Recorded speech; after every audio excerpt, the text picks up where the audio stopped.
If you think buying life insurance will safeguard your loved ones, then you're wrong. Watch this video to know more details.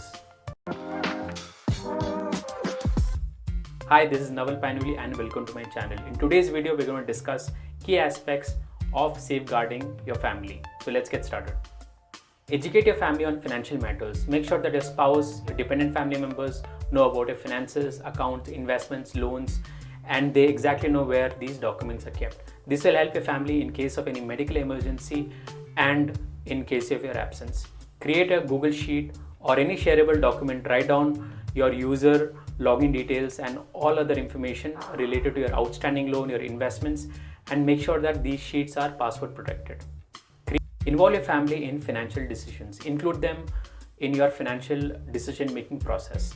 Take their opinion on investments, your financial goals, encourage them to ask you questions and make sure that you note down their thoughts. All your investments and insurance should have a nominee. Make sure that your name and your family nominee's name is spelled correctly.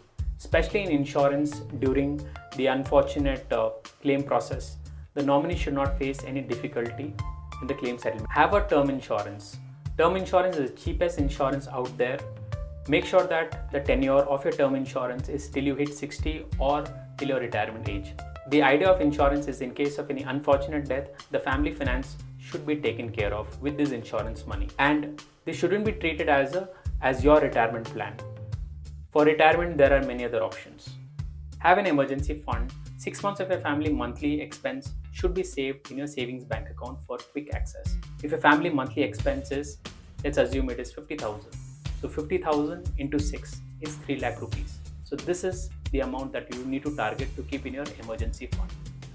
Firstly, you need to target 1 month of your expenses as emergency fund and then gradually keep building it to 6 months. So those were the 5 steps on how to safeguard your loved ones. Let me summarize it for you. Step number 1 is educate your family on financial matters. Step 2, involve your family in financial discussions. Step 3, all your investments and insurance should have a nominee. Step 4, have a term insurance. Step 5, have an emergency fund. So that's it. Thank you for watching. If you found this video helpful, please give a thumbs up, subscribe to my channel for finance related tips, and let me know in comments what topic you want me to simplify for you. So until next time, take care and happy simplifying.